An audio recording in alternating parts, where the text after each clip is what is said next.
Welcome to episode 3. For this episode, I wanted to have a discussion with my friends Brad, Gary, and Michael about our experiences of having lost a spouse after a prolonged illness. Hopefully, this will shed some light on the needs of people who are caretakers. Steve and I were friends of Brad and Joelle for many years before Joelle and Steve passed away, and now Brad's wife, Cherie, has become a treasured friend of mine. I knew Gary and Ellen from church, but it really wasn't until after Ellen and Steve passed away just 3 weeks apart that he and I connected with each other.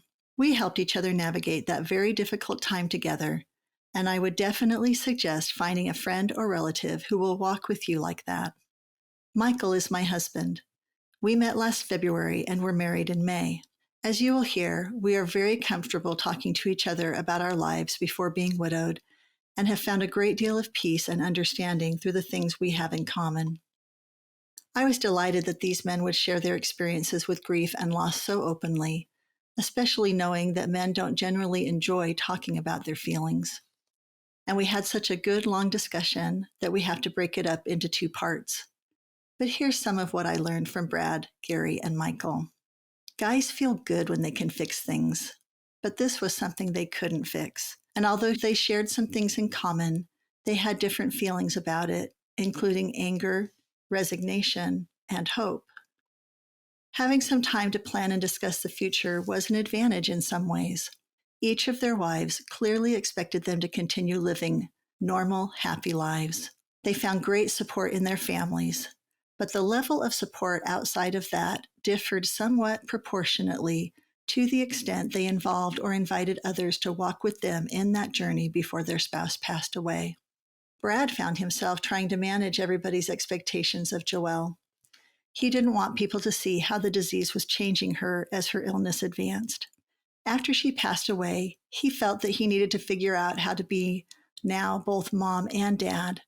And from his suggestions, I believe he did an amazing job with that. And while Brad managed his grief by having a purpose, he also recognized that while he was trying to be self-sufficient, there were other people seeking relief from their grief by serving him and his family. Michael found that Ceci's tolerance for people decreased as her illness advanced, for which he expressed compassionate understanding, but acknowledged that the unfortunate result was that some who may have been able to help were either not aware of their needs or no longer in general contact with them. Gary found that while Ellen was generally at peace with her prognosis, he was the one who initially felt anger toward God for her suffering. Gary said, "I became a better person the day I met Ellen." And for him, that was over 50 years ago when they were teenagers. A key factor for each of them for managing their grief was through what was termed the plan of salvation, which includes an understanding that we exist as eternal spirit beings who through birth receive a physical body and have a whole range of experiences throughout our lives intended to test and transform us into more loving, compassionate human beings.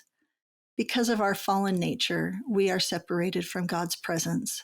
Through Jesus Christ's intercession on our behalf, we learn how to live in harmony with God and one another, are cleansed from sin, and will eventually be physically resurrected, no longer to be separated from God or our loved ones. Something these men had in common was that each of the men had found that the veil between the world of the living and that of the deceased is thin. They know, as Michael said, there really is something there.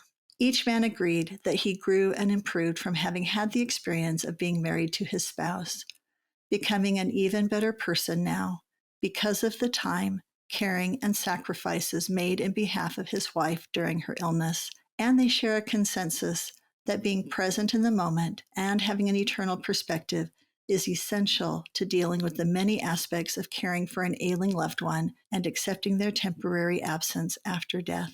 I am grateful to Brad, Gary, and Michael for being willing to sit down with me and discuss our experiences together. I don't think they knew what to expect or how they might feel about sharing such intimate details so openly, but I know they all survived the experience and might even encourage others, men especially, to be more open about their own experiences with loss and grief.